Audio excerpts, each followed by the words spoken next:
En direct jusqu'à 20h, le Club de la Presse. Tous les soirs, c'est un invité face à 3 grandes signatures d'Europe 1. Et ce soir, nous recevons le leader du parti de gauche. Bonsoir Jean-Luc Mélenchon. Bonsoir. Avec vous, on peut parler ce soir de la France. D'après les attentats, la France sous état d'urgence, la déchéance de la nationalité. On va sans doute aussi parler de l'actualité sociale. Le chômage qui ne régresse toujours pas. Air France qui revient aujourd'hui sur son plan social un peu. Puis les salariés de Goodyear condamnés cette semaine à de la prison ferme. Pour vous interroger sur tous ces sujets, je vous présente Arlette Chabot, Serge July et Robert Namias. Bonsoir à tous les trois. Bonsoir.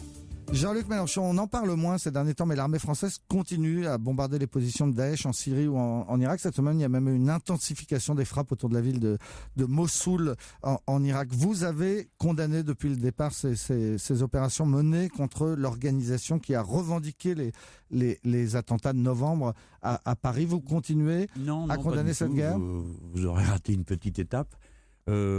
Il y a au moins une frappe qui avait un sens, qui était typiquement de la légitime défense. C'est lorsque, au lendemain des attentats, l'organisation de l'État prétendu islamique, ou prétendu État, pardon, a revendiqué les meurtres. Donc, c'est un cas classique de légitime défense et de représailles.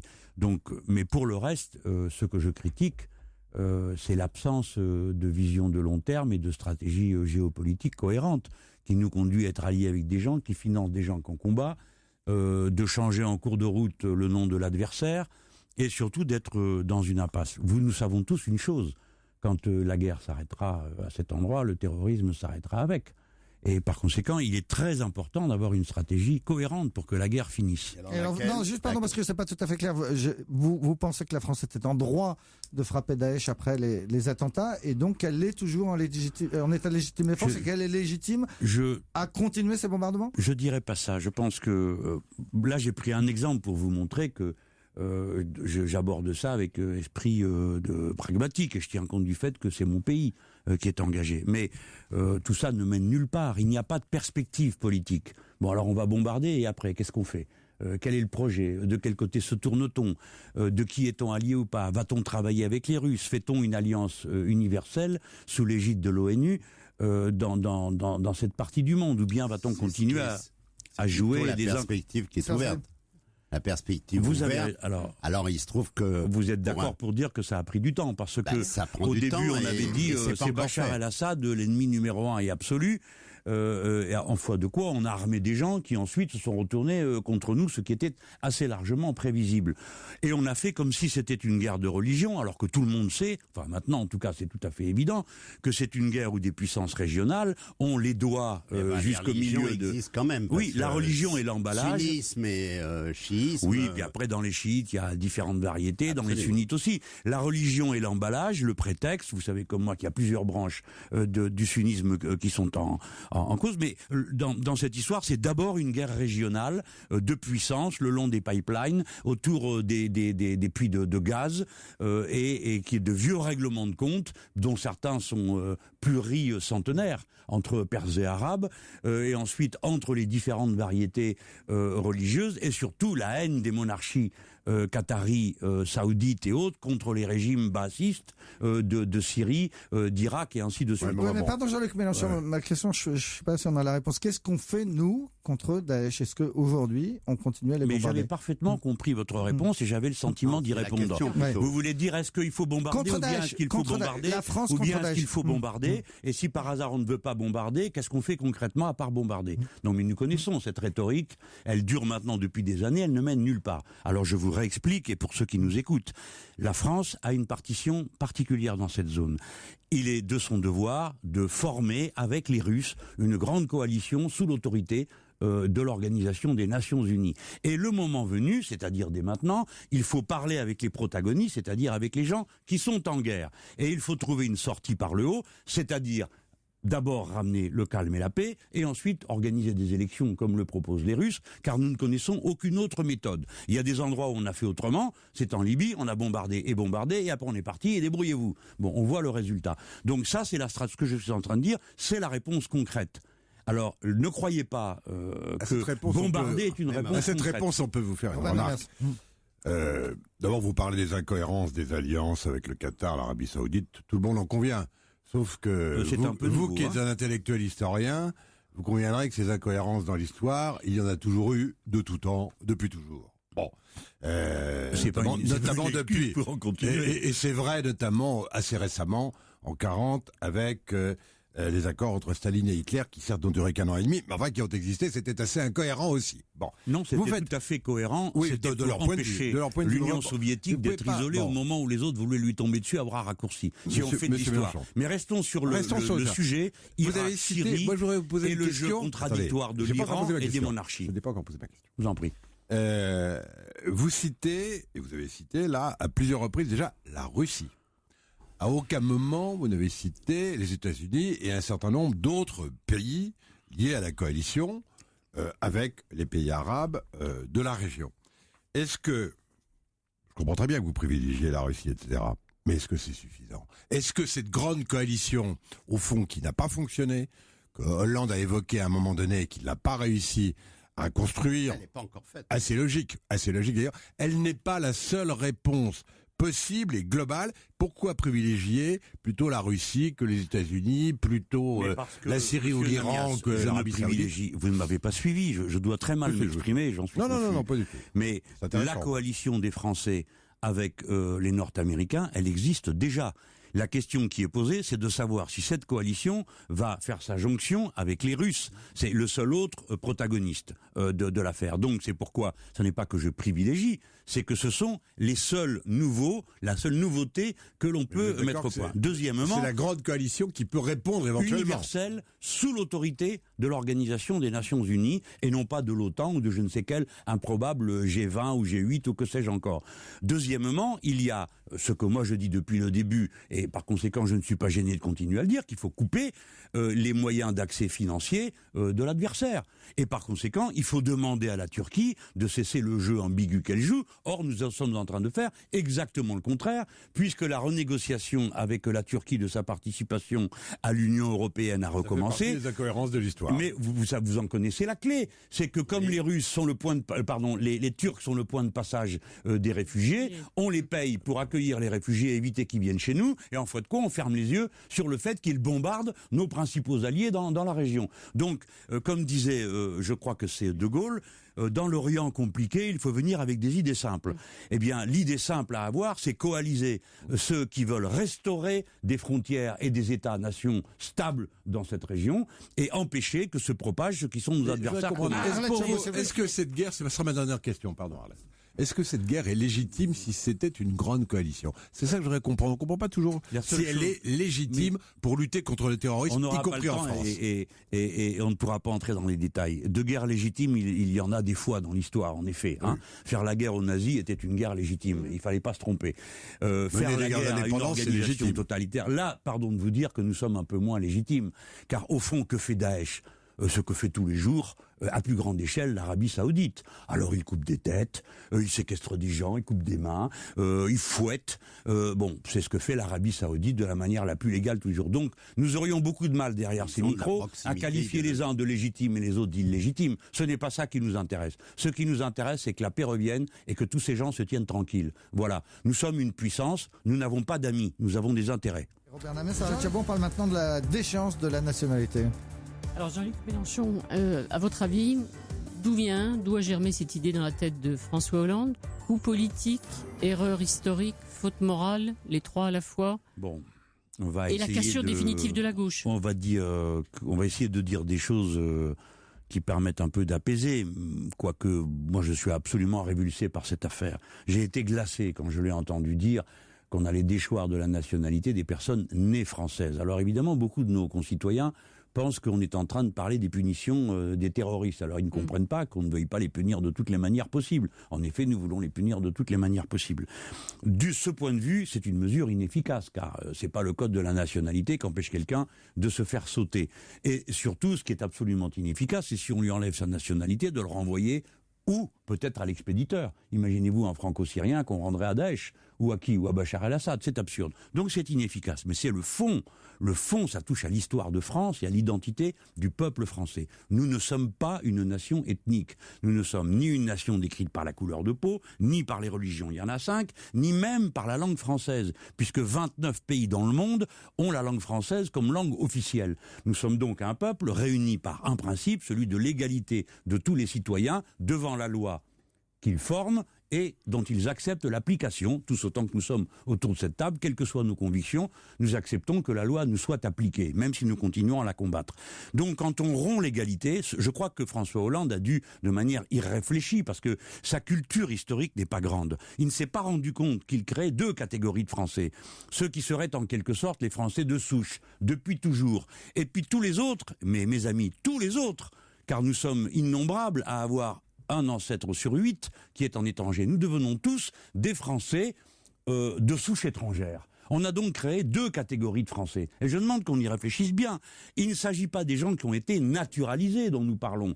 Car il est normal que la loi prévoit que dans certains cas, des gens qui ont été naturalisés peuvent perdre cette naturalisation parce qu'ils ont menti. Il y a un bon exemple qui vous concerne, c'est les pieds noirs. Eh ben, alors là, les pieds noirs, c'est la catastrophe consommée pour nous, parce que alors nous, jusqu'à la fin des temps, nous serons suspects de ne pas être vraiment français. Mais je prends des exemples qui concernent plusieurs millions de nos compatriotes. 2 catégories de Français, elles existent depuis très longtemps. Les binationaux, même nés en France, ont 2 passeports. Moi, personnellement, je ne sais pas si vous avez 2 passeports. Moi, j'ai pas 2 passeports. Il y a déjà 2 catégories de Français. Alors, sur le plan juridique. Non, sur le plan juridique, non, vous vous trompez. Je vais vous dire pourquoi. Quand vous êtes français, vous êtes soumis à la loi française. Bien. Vous pouvez être binational, en effet, mais être binational n'est pas une situation juridique, c'est une situation de fait. Par exemple, vous, si je vous trouve une tête étrange, quoi que vous soyez avec un seul passeport, je vais vous dire, mais vous êtes peut-être binational. Peut-être le nom, vous trouvez. Et vous allez me dire, comme moi, je m'appelle Mélenchon, ça fait très français, mais c'est un nom andalou. Moi, le mien, pas trop.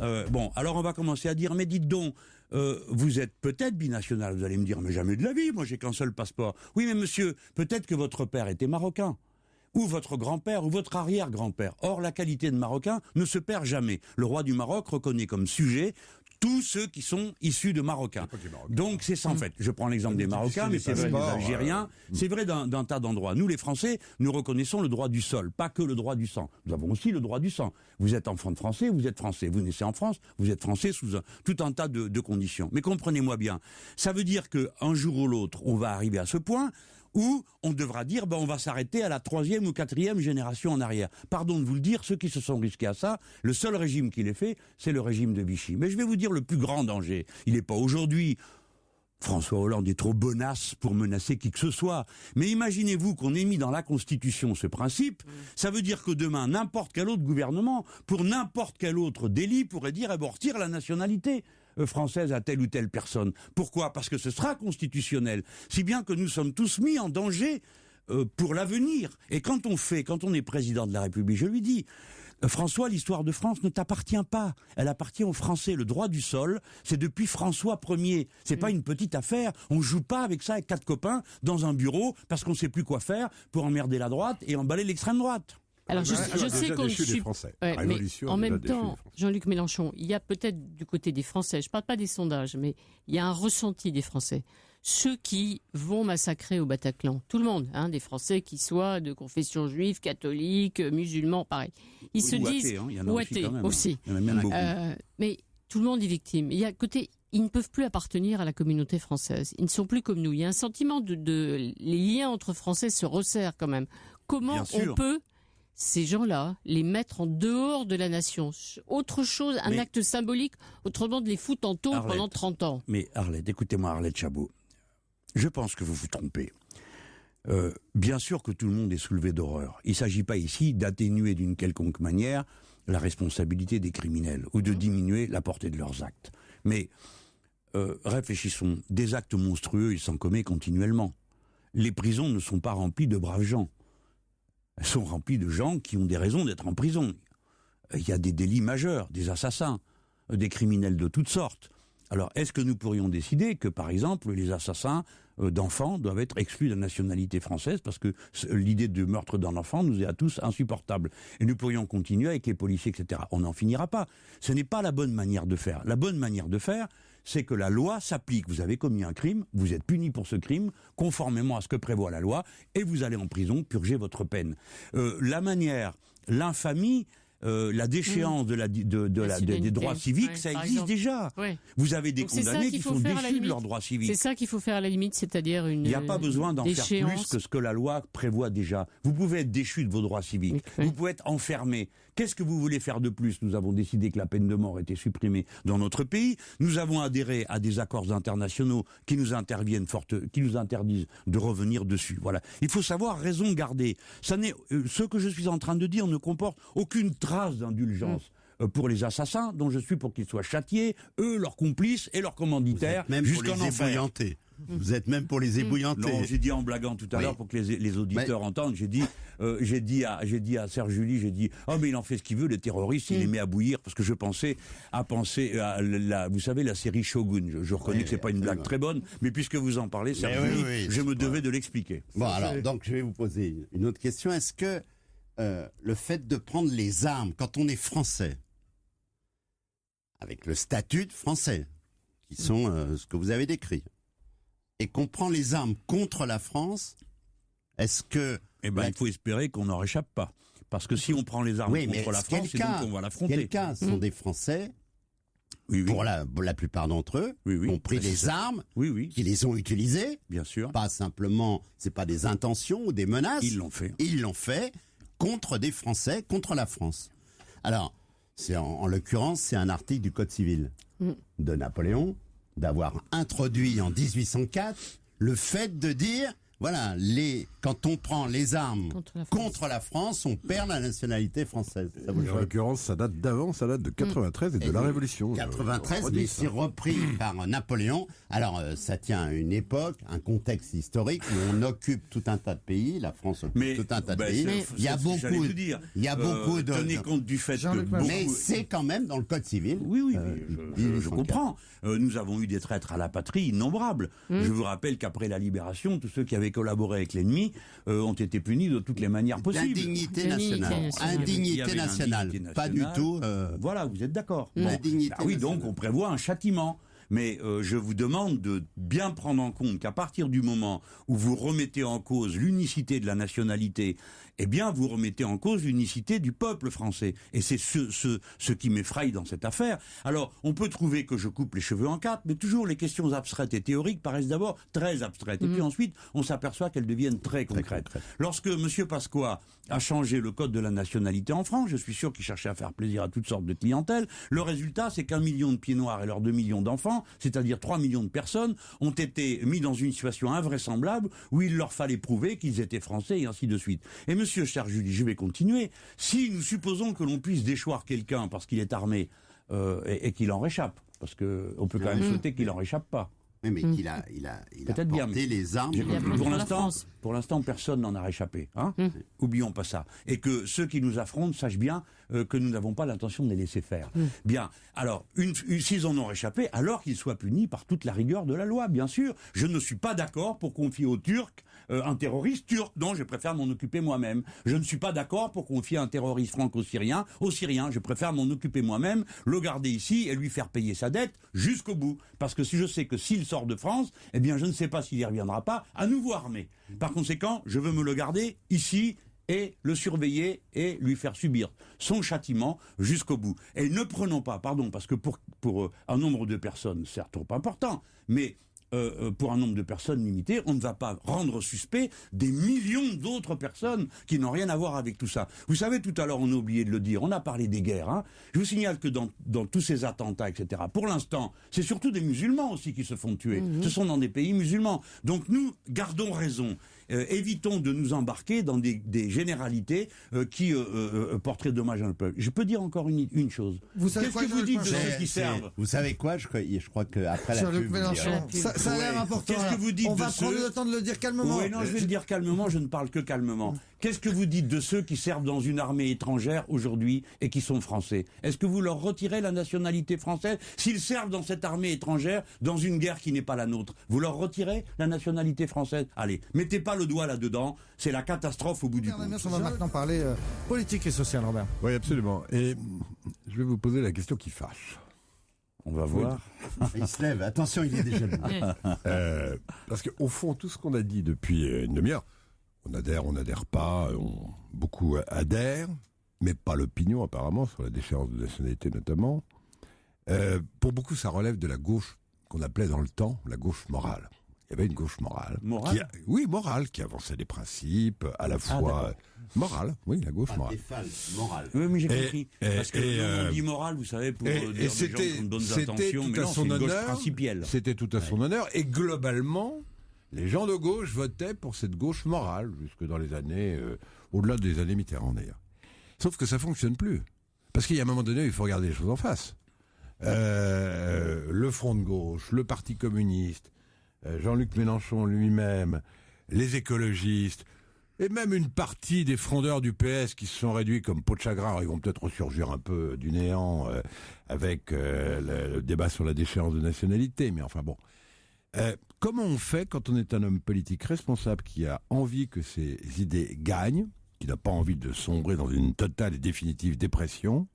On affronte et on regarde de face cette situation où finalement, tout ce que je viens de citer et tous ceux que je viens de citer sont devenus ultra minoritaires. Jean-Luc Mélenchon répond à la question qui fâche. Bon, c'est pas une question qui fâche, au contraire, elle me paraît très simple.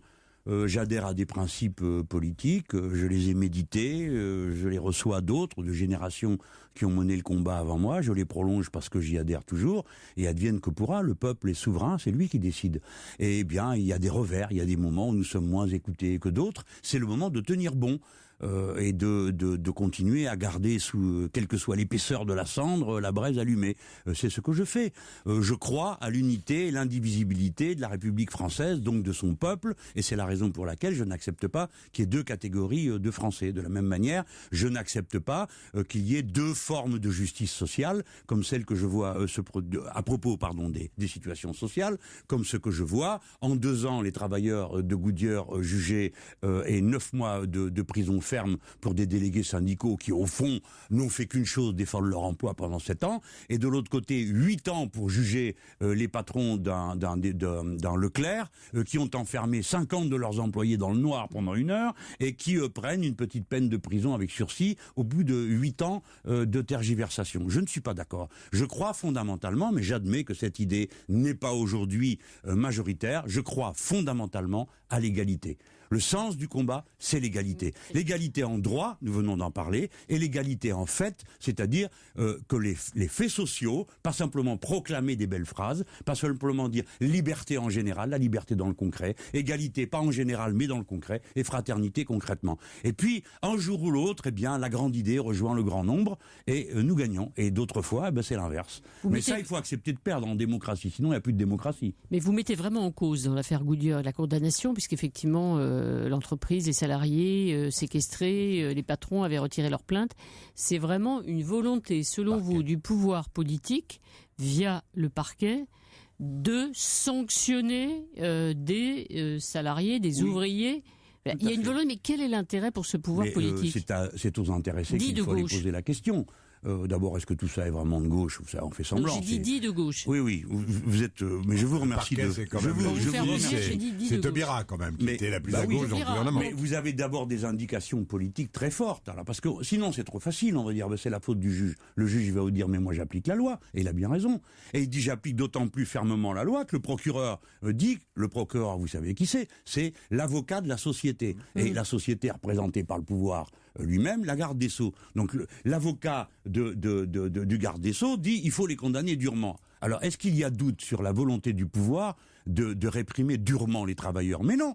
Vous avez vu comme moi le Premier ministre Manuel Valls aller au siège d'Air France, et avant même qu'il y ait le moindre jugement, avant même qu'il y ait la moindre enquête, déclarer il faut des fautes très lourdes contre les malheureux qui ont été arrêtés le lendemain à 6h du matin, alors qu'ils n'avaient nullement l'intention de s'enfuir. Et les gens comme vous, comme moi, ont tous vu que même pas un mois après, Madame Le Pen ne se rendait pas à la convocation d'un juge et personne n'est venu la chercher chez elle le matin. Donc on comprend parfaitement qu'il y a une volonté de rendre exemplaire la sanction contre les travailleurs pour leur faire peur, pour les intimider. Quel est l'intérêt du pouvoir d'un gouvernement qui est quand même socialiste et qui espère au bout du compte, si c'est François Hollande socialiste, vous voulez dire qu'ils ont l'étiquette, peut-être que des gens de gauche voteront pour lui, c'est ça en clair. Donc ça n'est pas leur ambition aujourd'hui. Je crois qu'ils n'ont pas l'intention de faire voter. Je crois qu'il y a une élection présidentielle en 2017. Ils cherchent des voix de gauche. C'est pas moi qu'il faut poser une question pareille. Prenez pas comme ça, on vous pose la question. Moi, je dis peut-être que vous comprenez pourquoi. Oui, la question d'Arlette.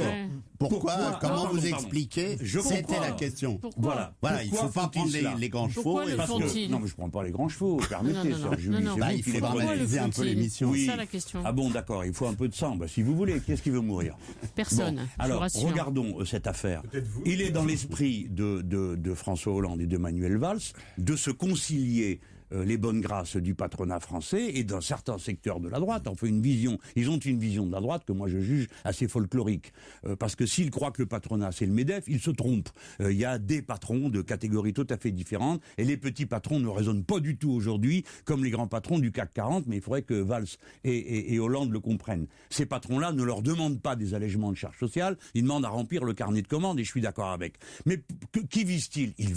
Ils pensent, mais vous le savez tous, ils pensent qu'il y aura un deuxième tour dans ce pays où, par chance, ils auront Madame Le Pen au deuxième tour et que donc il faut que les gens de droite puissent voter tranquillement, se disent-ils, pour nous. Donc nous allons prendre des mesures qui font plaisir aux gens de droite parce qu'ils pensent que les gens de droite ont plaisir à voir des ouvriers sanctionnés. Et c'est vrai à la fois pour l'antiterrorisme et sur des questions. Il y a un calcul totalement cynique sur le dos des travailleurs. Je voudrais vous comprendre, vous. Vous êtes un homme de gauche dont les convictions sont incontestables. Vous venez d'ailleurs de nous le rappeler, sur la fraternité, sur la notion de liberté, sur la solidarité entre les Français, etc. Bon. Il y a un moment donné où une épreuve de vérité va arriver. Alors évidemment, si elle n'arrive même pas au second tour, ça va être très compliqué. Mais si elle arrivait au second tour de l'élection présidentielle, c'est pas de la politique fiction, c'est dans 15 mois. Bon, voilà. Jean-Luc Mélenchon, jusqu'à... vous allez peut-être me démentir, mais jusqu'à cette élection de 2017, in fine, vous avez toujours dit, face à la droite, même la gauche, la moins à gauche, la gauche social-démocrate qu'on n'aime pas, on la préfère quand même à la droite. Et là, en 2017, vous allez dire quoi? Alors, d'abord, on n'est pas en 2017. Non, deuxièmement, on n'y est pas. Oui, non, mais attendez, permettez-moi d'évoquer quelques hypothèses favorables. On pourrait imaginer que je sois candidat, ce qui n'est pas acquis à cette heure. Et deuxièmement, on pourrait imaginer que je me trouve, moi, au deuxième tour, n'est-ce pas, de cette élection. C'est pas le plus probable, on peut l'imaginer, vous avez raison. C'est pas le plus probable, mais comme vous le savez, nous sommes dans une situation extrêmement volatile et turbulente, d'accord? Et par conséquent, il peut se passer beaucoup de choses. Bon, on met ce cas de côté, mais je voulais le mentionner. On se trouverait donc dans un deuxième tour où il y aurait quoi? L'extrême droite et le Parti socialiste, ou bien la droite et le Parti socialiste. Ce sont deux cas complètement différents. En attendant, voici ce que je constate. Premièrement, il est de plus en plus difficile et difficilement admis que des consignes soient données. Je viens de payer cher pour ça. Parce que mes camarades ont décidé, dans tout le reste du pays, et à Paris en dernier lieu, parce qu'il n'y avait déjà plus le choix, de faire des fusions technique, même pas politique, parce que tous mes camarades partout ont gardé leur indépendance de critique à l'égard des socialistes. Et ça a déclenché une vague de protestations de toutes sortes parmi les militants politiques sur le thème « plus jamais ça, nous ne voulons plus rien avoir à faire avec eux », ce qui n'est pas toujours très raisonnable, y compris du point de vue de nos propres intérêts. Mais je suis obligé de le constater, et je suis obligé de l'entendre. Et si je commence une élection en annonçant que quoi qu'il arrive, de toute façon, après et pour finir, ça sera... Oui, mais j'ai bien compris votre question, et je suis en train de vous répondre. C'est un propos de fond. Je suis en train de vous répondre. Jean-Luc Mélenchon, est-ce que vous pensez que les gens qui sont au pouvoir actuellement ne méritent pas l'étiquette de gauche, et donc ne méritent pas le vote des gens de gauche? C'est ça clair que si on me présente un Manuel Valls ou un Hollande, je ne peux pas dire. Enfin, écoutez, ou alors ça n'a aucun. Comment pourrais-je dire qu'ils sont de gauche? Enfin, c'est pire que ce que faisait Sarkozy. Sarkozy, à un moment donné, à propos du code de la nationalité, avait menacé aussi de déchéance, mais il ne parlait que dénaturalisé. Il a passé la retraite à 62 ans. Monsieur Hollande l'a passé à 66. Vous m'imaginez en train de dire aux gens, écoutez, oui, c'est quand même un peu de gauche. Non, ça n'a rien à voir. Ce n'est plus de la gauche, c'est autre chose. Vous serez coincé face à Marine Le Pen, vous serez coincé, c'est ça le piège. Mais bien sûr. Alors écoutez, nous serons coincés. Vous avez l'air de tout savoir d'avance. Non, je pose la question, c'est coincé. C'est comment éviter le piège dans ce cas-là? Comment vous évitez le piège? C'est être fort, se construire. C'est convaincre. Le peuple est souverain. Il faut quand même arriver à se mettre ça dans la tête. Une élection, ce n'est pas la théorie du jeu. Les petits chevaux, le PMU. On défend des idées. Ça s'appelait le PMU politique. Si le peuple veut le Front National, Madame Chabot, vous n'y pouvez rien. Parce que quand on a proposé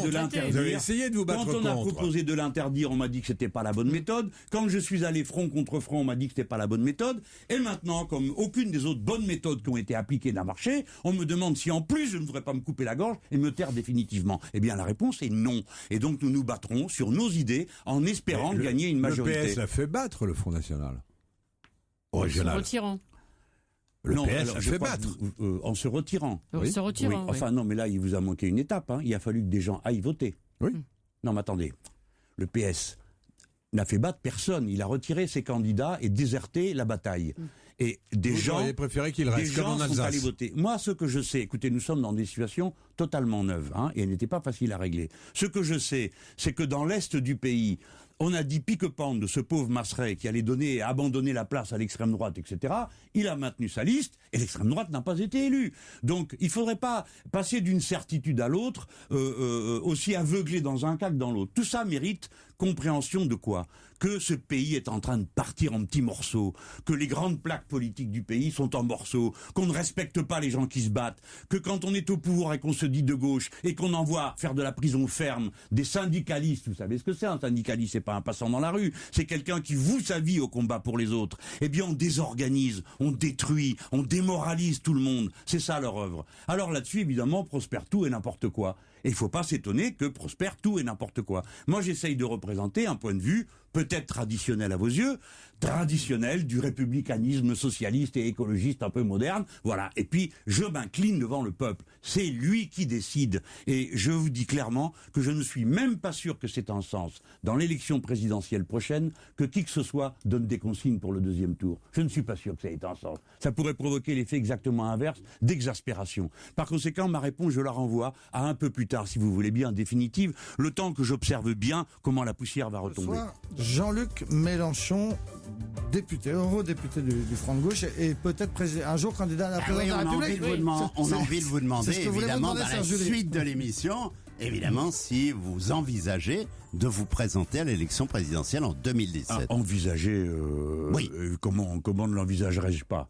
Je regarde les sondages, ce qu'on me dit, et ça dessine le profil d'une bonne candidature, mais ça ne suffit pas.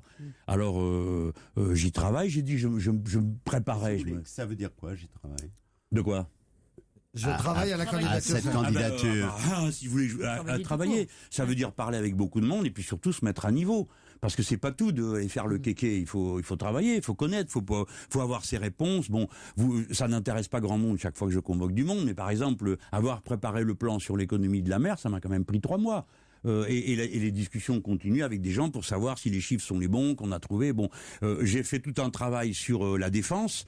Il y a un numéro de la revue de la défense nationale qui paraît sur mes positions politiques, le nouvel indépendantisme français. Ça prend un temps fou. Je veux dire, il y a que de l'extérieur qu'on peut croire que c'est juste une parade, une élection présidentielle. Quelqu'un s'avance sur la scène. Court, 15-16 mois. Ça prend beaucoup. Alors, ce qui est sûr, ma réflexion là, surtout avec la pagaille que je vois s'installer sur la scène politique de gauche, c'est que on n'a pas intérêt à donner l'impression qu'il n'y a rien, que c'est le vide, que c'est ou Hollande ou rien. C'est-à-dire, il y a plusieurs projets de primaires, vous savez, qui ont été lancés, les primaires de toute la gauche. Vous êtes pas partant. C'est-à-dire que... Ça vous enferme. C'est pas que ça m'enferme, c'est que c'est pas loyal.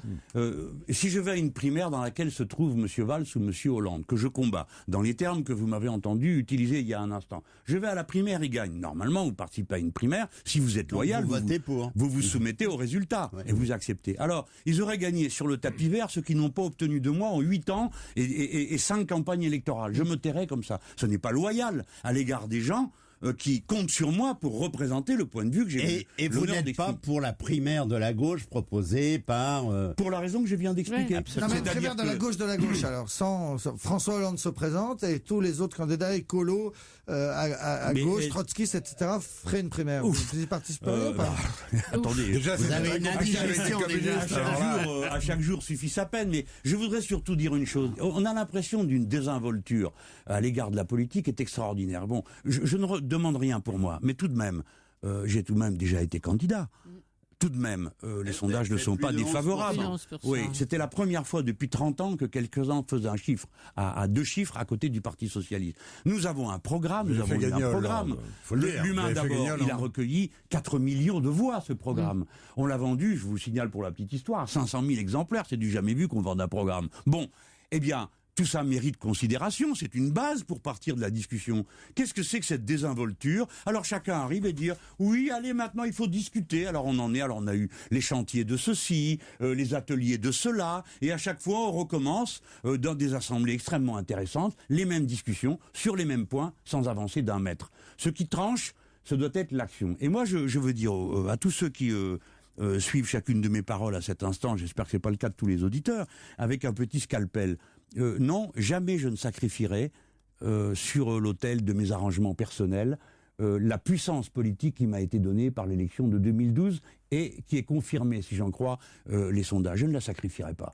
Je suis ouvert à toutes les discussions, à tout ce qu'on veut, mais pas à dire tout ça n'existe pas, n'a pas existé, et la gauche que j'incarne n'existe pas parce que, entre-temps, d'autres gens auraient découvert, que sais-je, le fil à couper le beurre, l'eau chaude, et bien d'autres inventions qui existent déjà dans nos parcours. Mais vous avez été déçu par les discussions, les contacts, aussi bien de votre alliance avec le Parti communiste, avec les Verts, vous trouvez que ça n'avance pas, qu'on tourne en rond, qu'il y a des ambitions non exprimées Mais c'est pas des ambitions, moi je crois pas à ça. Souvent, chez les petits bourgeois, on reproche aux autres ce qu'on est prêt à faire. Alors je vois, il est marqué assez de compétition d'ego, mais qui peut croire que c'est une affaire d'ego d'être candidat? Vous détruisez votre vie privée, vous êtes laminé, vous n'avez plus aucun espace personnel, vous travaillez comme des fous toute la journée, vous êtes condamné à une espèce de monacat politique. Qui peut croire que c'est une gloire dont on rêve en se levant le matin? À part quelques fous. Drogue quand même. Mais écoutez, je vais vous dire pourquoi je suis si dur dans mon attitude, dans ma constance à garder cette position. C'est que je crois que le monde dans lequel nous vivons est extraordinairement instable. Demain, une guerre généralisée peut dégénérer de partout. Demain, la bulle financière peut éclater et faire s'effondrer nos économies. La situation est extrêmement volatile. Eh bien, moi, je ne lâche pas la proie pour l'ombre. Il y a ce que je connais.